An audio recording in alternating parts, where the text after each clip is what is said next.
And here we have the ra, ra, ra, ra.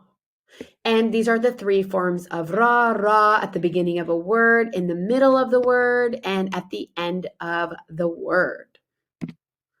And now let's take a look at some examples of what I meant about ra in the three stages. Here we have risha, risha, which means feather. See what the form looks like at the beginning of the word? Now we have kura, kura, kura, which means ball. And there we have it in the middle. And finally, atr, atr, atr, which means perfume. And there we have our ra in the end, our ra in the end. All right, there you go. Those are the examples for the ra. Remember, ra, ra, ra.